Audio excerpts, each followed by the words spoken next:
Olá, meu nome é Maurício Pérez e hoje vou dar uma explicação geral para que você entenda a recuperação judicial de empresas.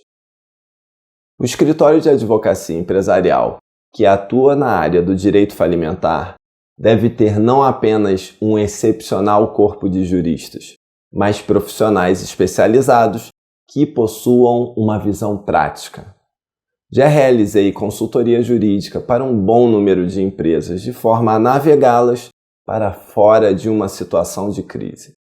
É sempre tenso, mas pensar em centenas ou milhares de empregos desaparecendo é um incentivo para passar algumas noites em claro, dando um jeito para resolver a situação. A Lei 14.112 de 2020 trouxe diversas atualizações para a Lei de Falências, que é a 11.101 de 2005. Essas mudanças foram de práticas que já tinham amparo na jurisprudência. A Lei de Falências, então, foi atualizada, de modo a proporcionar mais segurança para o procedimento.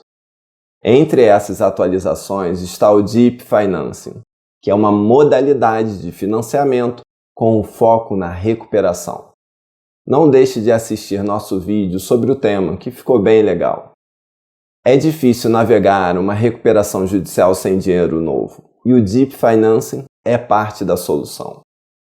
O fato é que a empresa é tão importante para o Estado que ele criou, de diferentes formas, mas em todo o mundo, mecanismos para a sua manutenção. A reestruturação da empresa em crise é essencial para a criação de riquezas, o recolhimento de impostos, a produção de bens e serviços e o pagamento dos credores. A Lei de Recuperação de Empresas e Falências foi um grande marco brasileiro no direito falimentar. Ela introduziu a recuperação judicial, que é um procedimento no qual os credores podem atuar de perto nessa retomada. Afinal, eles têm créditos que não foram honrados, e é normal que estejam desconfiados do devedor. Por isso, querem entender o que está acontecendo e a recuperação os permite acompanhar de perto para ter certeza de que está tudo nos conformes. Uma das grandes mudanças da nova lei foi a possibilidade dos credores apresentarem um plano alternativo de recuperação judicial. Se você for empresário, por exemplo, dono de uma usina, uma construtora ou um frigorífico que está passando por dificuldades, preste atenção nesta explicação. Vamos falar por alto sobre alguns temas da recuperação judicial para que possa se inteirar sobre o assunto. Produziremos conteúdos mais aprofundados em outro momento. Hoje, daremos apenas uma pincelada nos pontos centrais. Obviamente, não deixe de contratar um advogado empresarial que atue em direito falimentar, muito antes de se ver na situação de buscar a alternativa da recuperação judicial.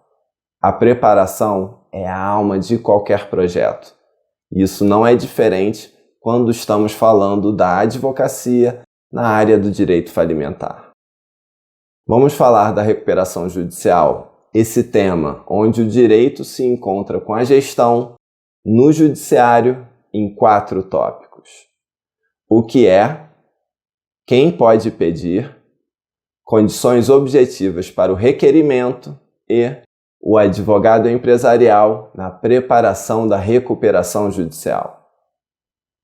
Mas afinal, o que é recuperação judicial de empresas? Bom, a atividade empresarial é tão importante para a economia nacional que a crise de um negócio que se encontra em dificuldades de pagar seus credores teve muita atenção dedicada pelo legislador. Quando uma empresa deixa de existir, essa geração de riquezas para a sociedade é interrompida. Por isso, foi criado o Instituto da Recuperação Judicial, cujo objetivo é viabilizar a superação da crise do devedor, preservando assim os interesses dos credores, que precisam receber os valores devidos, dos trabalhadores, que precisam de trabalho e salário, do mercado consumidor, que precisa de mais empresas criando valor, pois é a concorrência que eleva a qualidade e reduz os preços. Da sociedade, que melhora a sua qualidade de vida com a produção de valor, e do Estado, que existe por meio de tributos, investindo nas áreas essenciais para a população.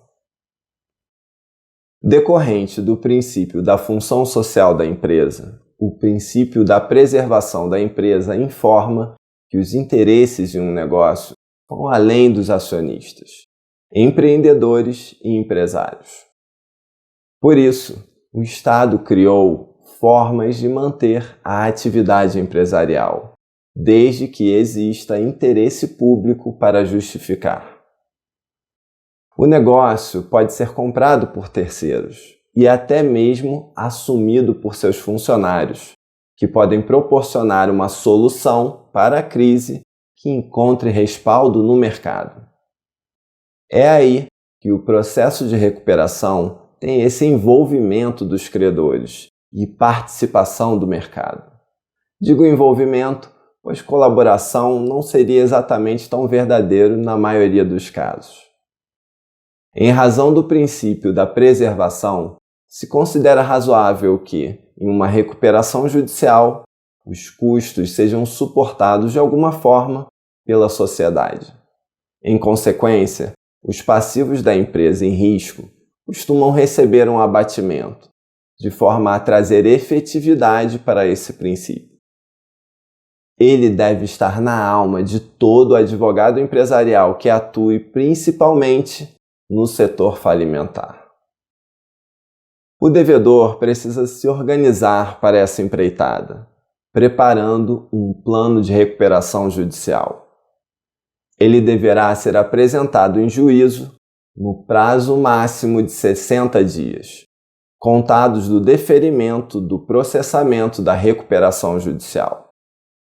Se esse plano não for apresentado, teremos uma convolução da ação em falência. O plano deverá conter discriminação dos meios de recuperação a serem empregados, explicando como a empresa sairá da situação de crise, demonstração de viabilidade econômica, que vai se aprofundar sobre a razão desses meios de recuperação terem boas chances de ser eficazes, e laudo de avaliação dos bens e ativos do devedor, que basicamente são os bens que, caso tudo saia errado, responderão pelos créditos em aberto. A empresa em recuperação precisará que o plano seja aprovado na Assembleia Geral de Credores pelos quórums previstos na Lei de Recuperação e Falências, a 11.101 de 2005. Para isso, deverá, em princípio, demonstrar que tem um plano de recuperação exequível, com suporte de uma demonstração de viabilidade econômica sólida. A diferença central entre recuperação judicial e extrajudicial é a participação do Poder Judiciário no seu processamento. Na recuperação extrajudicial, o devedor já começa debatendo e negociando com os credores, de forma a aprovar um plano de recuperação. Com o acordo realizado, esse plano já aprovado é então apresentado ao Judiciário. O meio judicial, por outro lado, tem a proposta, que é o plano de recuperação judicial, encaminhada desde o início para o Judiciário. A partir disso, os debates são realizados em sede judicial, com sua eventual aprovação. Repare que em ambos os casos, a recuperação só alcança seu termo positivo com a homologação pelo juízo competente. Vou falar sobre quem pode pedir recuperação judicial de acordo com a Lei 11.101 de 2005, frisando que, em termos gerais, é apenas o devedor que se encontra em crise. Podem pedir recuperação judicial todo empresário individual, empresa individual de responsabilidade limitada, EIRELI, e sociedades empresárias.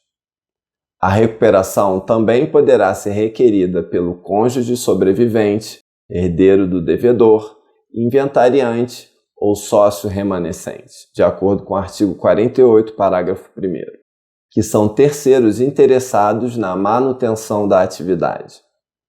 No entanto, temos exceções na Lei de Falências, que são empresa pública, sociedade de economia mista, instituições financeiras públicas ou privadas, cooperativas de crédito, consórcio, entidades de previdência complementar, sociedades operadoras de plano de assistência à saúde, sociedades seguradoras, sociedades de capitalização, outras legalmente equiparadas às anteriores e devedores proibidos por lei especial de requerer concordata, com exceção das empresas de aviação comercial expressamente legitimadas para tanto. Produtores rurais, mesmo exercendo a atividade como pessoa física, poderão usar da recuperação judicial para sair da situação de crise nos termos do artigo 48, inciso 4, da Lei 11.101 de 2005. Então, se você estiver querendo saber se pessoa física pode pedir recuperação judicial, aí está a sua resposta. O caso do produtor rural é a única hipótese em que a lei permite que a pessoa física realize a recuperação judicial.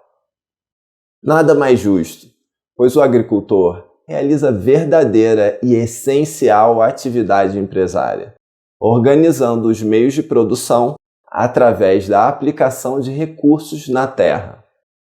Muitas vezes isso não é feito de modo organizado, o que é um erro, pois a pessoa jurídica tem diversos benefícios em termos de custos para o produtor rural, tanto em relação à estrutura legal, quanto em termos de projetos de investimento, capitalização e estrutura tributária.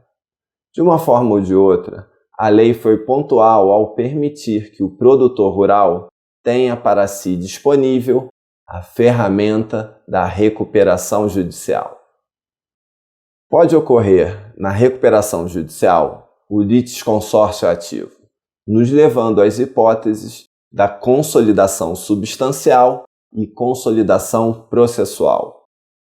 Litisconsórcio ativo ocorre quando existe mais de uma parte no polo ativo de uma demanda jurídica processual.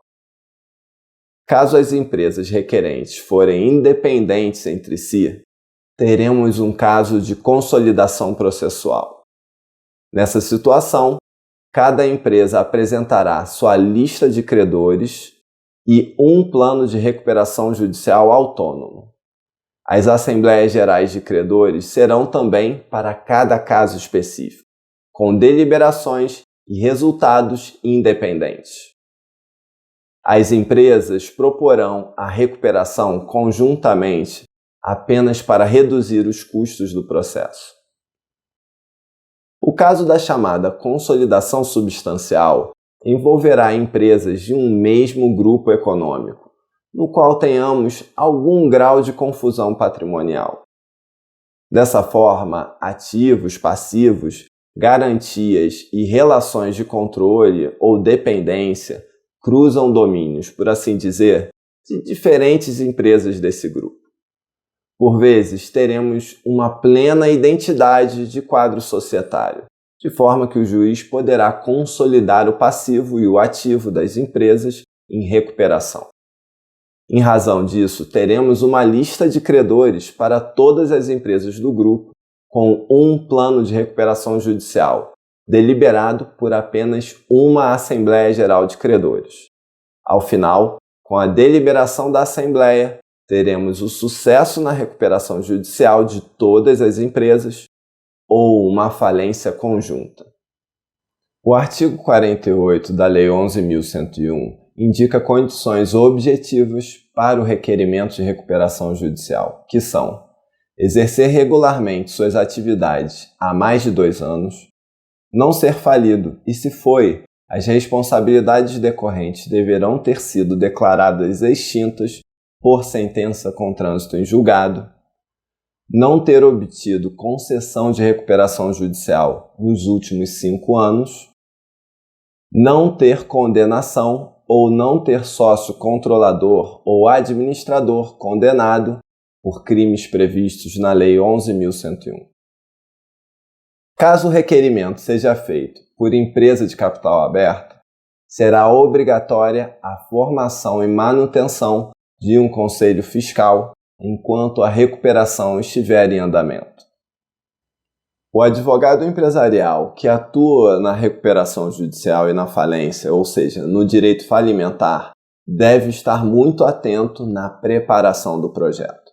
A recuperação judicial requer estratégia, pois é preciso entender exatamente o cenário do caso, a visão e posição dos credores, além das condições macroeconômicas. Muitas consultorias especializadas no tema vão te explicar que é importante quitar os passivos bancários, mesmo os de bancos públicos e de fomento, antes de requerer recuperação. Bancos são credores diferentes e costumam ser extremamente resistentes a qualquer benefício que o devedor possa ter. E isso é normal. Eles emprestam recursos de fundos de investimento, trabalhando para o investidor, que não vai ficar nada satisfeito com a demora no pagamento ou condições especiais. Um grande foco será entender como lidar com cada credor, individualmente, pois será necessária a aprovação de cada classe de credores.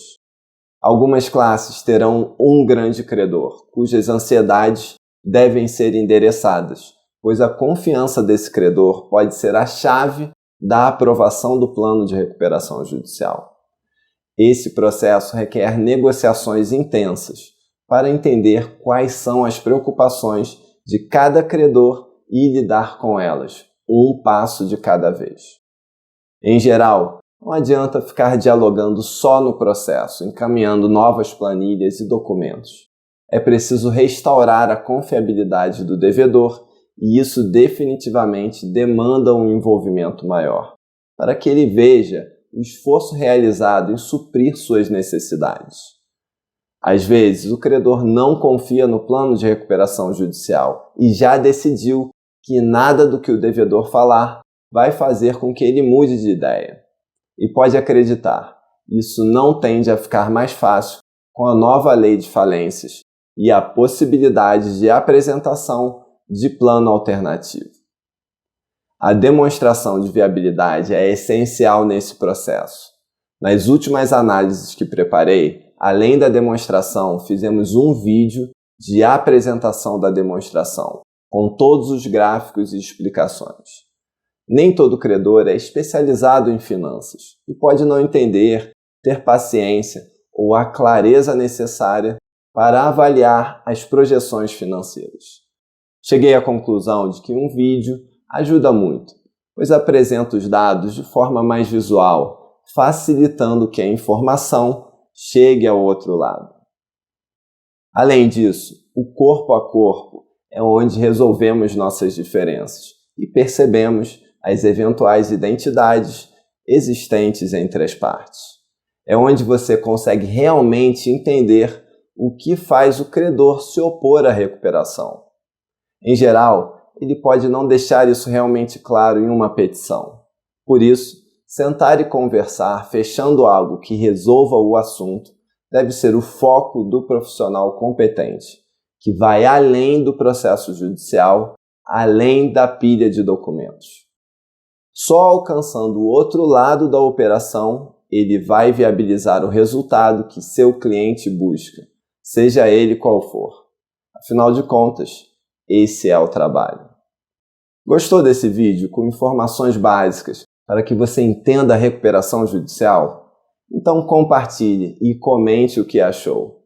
O artigo na íntegra você encontra em nosso blog com as referências e citações. O link estará abaixo na descrição. E não deixe de se inscrever no canal e clicar no sininho para ter acesso a outros temas e novos vídeos sobre o direito empresarial e a prática do escritório de advocacia empresarial. Obrigado.